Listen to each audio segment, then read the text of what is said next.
అవతారం యొక్క ప్రత్యేకత అది. సార్ తిరుపతి లడ్డూపై పవన్ వర్సెస్ అంబటి, తిరుపతి టు శబరిమలై ఆలయ రాజకీయాలు. ఇది కూడా ఒక పెద్ద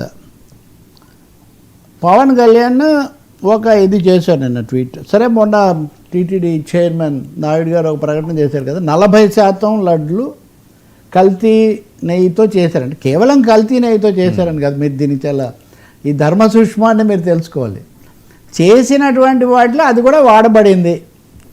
అంటే మొదట బయలుదేరినప్పటి నుంచి కొవ్వుతో చేశారు, ధర్మం దెబ్బతినిపోయింది ఇది అన్న దగ్గర నుంచి కల్తీ నెయ్యి వాడారు, అది ఇంత ఉంది, అది కూడా కలిపారు, దాంతో చేశారు, అదే చేశారని అది కూడా కలిపారు అనే అన్నారు. సో పవన్ కళ్యాణ్ ఆ లెక్క తీసుకొని ఇన్ని కోట్ల లడ్లతో మేము దేవుడి ముందు సాష్టాంగ పడతాము, మీరేమో లడ్డూనే కల్తీ చేసి భక్తులను చేస్తారని ఒక ట్వీట్ చేశారు ఆయన. అంతకుముందు కూడా చేశారు, అంతకుముందు సుప్రీంకోర్టు కూడా కోప్పడింది. అది అయిన తర్వాత వైసీపీ ముఖ్యంగా అంబటి రాంబాబు దాన్నే మీరు పదే పదే ఎందుకు తీసుకొస్తున్నారు, తర్వాత జరిగిన ప్రక్రియ ఇదంతా ఉన్నదాన్ని చేయకుండా భక్తులు తిన్నవాళ్ళని ఏదో గాయపరిచే విధంగా మనోభావాలు దెబ్బతినే విధంగా వాళ్ళేదో అపచారం చేశారన్న విధంగా. వాళ్ళేం అపచారం చేశారు, వాళ్ళకి దేవస్థానం ఏది ఇస్తే దాన్ని తిన్నారు, దాని గురించి ఎందుకని. కానీ ఈ సందర్భంగా నేను ఒకటి చూసేవర్మ, TTD rejects 42 truck loads of ghee for failing to meet standards.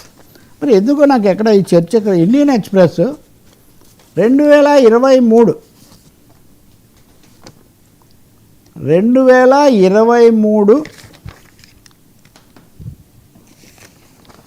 Sometime ఈ వార్త ప్రచురించింది జూన్ ఆ ప్రాంతాల్లో. అంటే ఇది బహిరంగంగా, ఇది ఏదో పరిశోధన రహస్యం కాదు. 42 ట్రక్ లోడ్స్ ఆఫ్ ఘీ. ఎందుకు అంటే అప్పుడు each truck load carrying A consignment of up to 18 ton ghee is audited for purity and quality by multi disciplinary committee drawn from various wings of temple bodies such as etcetera etcetera. Quality of the ఇది బాగాలేదని TTD executive officer ఏవి Dharmareddy said the temple body procures cow ghee only from those suppliers who pass the twin test etcetera etcetera చెప్పారు. అంటే నేను అన్నది ఈ మొత్తం చర్చలో ఇంత బహిరంగంగా గత ప్రభుత్వంలో 2023లో లడ్డూను టన్నుల కొద్ది లడ్డూను తిరస్కరించినట్టు వార్త, ఈ వార్త కూడా ఎప్పుడు వచ్చింది అంటే నందిని నెయ్యి అన్నదాన్ని తీసుకోవడం లేదు అని అంటున్నప్పుడు అది వచ్చింది. సో ఇప్పుడు ధర్మారెడ్డిని కూడా మనం విచారించినట్టున్నారు. ఈరోజు భూమన కరుణాకర్ రెడ్డిని కూడా పరకం అనే కేసులో, ఇప్పుడు పరకం అనే కేసు చాలా రోజుల నుంచి జరుగుతుంది, ఎప్పటి నుంచో అని చెప్తూ ఉన్నారు. ఇది నేను మీకు ఇది అన్ని పత్రికల్లో వచ్చింది, అప్పుడు ఆధారాలతో సహా చూపిస్తున్న విషయం.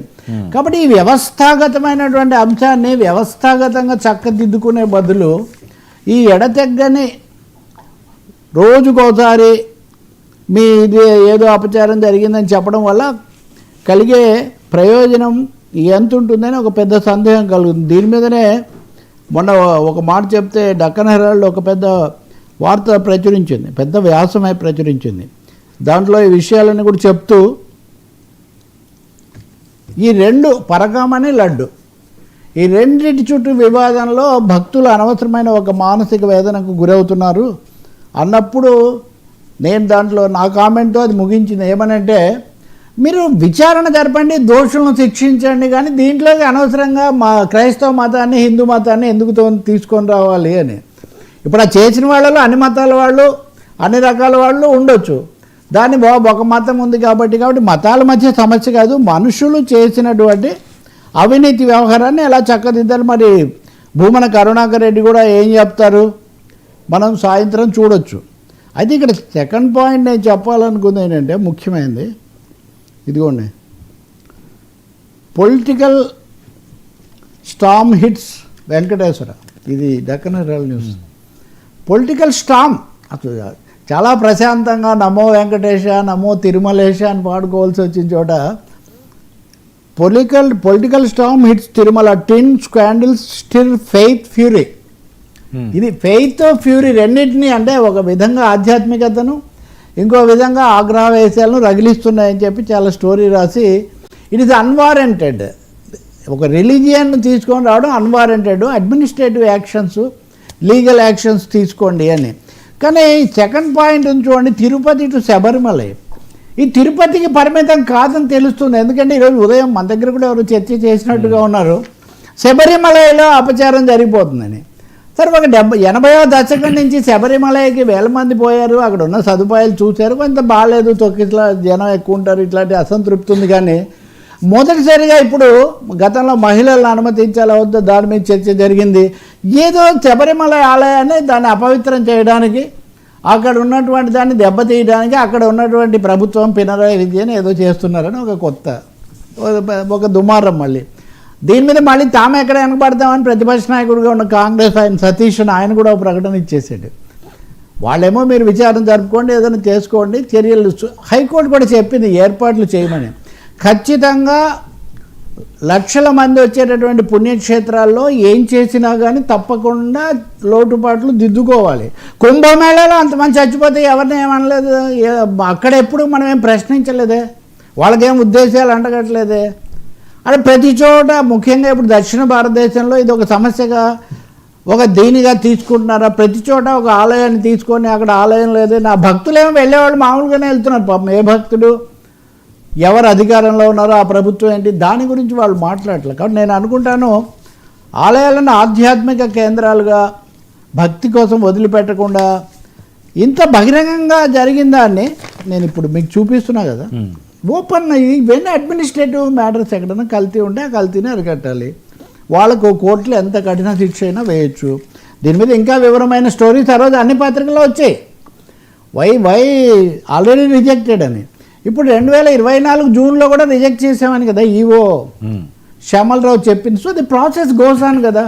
ఇప్పుడు శ్వేతపత్రం ప్రకటిస్తే నిజానికి చాలా బాగుంటుంది. తిరుపతిలో కల్తీ విషయంలో అసలు గతంలో ఎప్పుడు ఉదాహరణలు ఏమున్నాయి, ఎవరెవరు ఇందులో ఈ జాబితాలో నిందితులైన వాళ్ళు, గతంలో ఆరోపణలకు గురై తిరస్కారానికి అయిన వాళ్ళు ఉన్నారు, అధికారులు ఎవరు.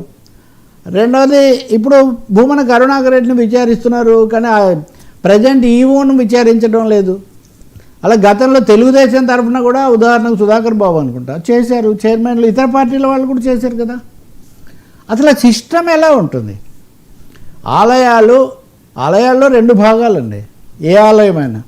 ఒకటి భక్తి, రెండోది నిర్వహణ. ఈ నిర్వహణ అనేది కామన్. 99 టీవీ నిర్వహించడానికి ఏ అంశాలు ఉంటాయో, కరెంటు, నీళ్లు, శానిటరీ, అవే అక్కడ కూడా ఇంకా ఎక్కువ ఉంటాయి, ఇంకా పరిశుభ్రంగా చూసుకోవాల్సి వస్తుంది. కాబట్టి అందుకనే ఎగ్జిక్యూటివ్ ఆఫీసర్ అన్నారు వాళ్ళని స్పిరిచువల్ ఆఫీసర్లు అనలా.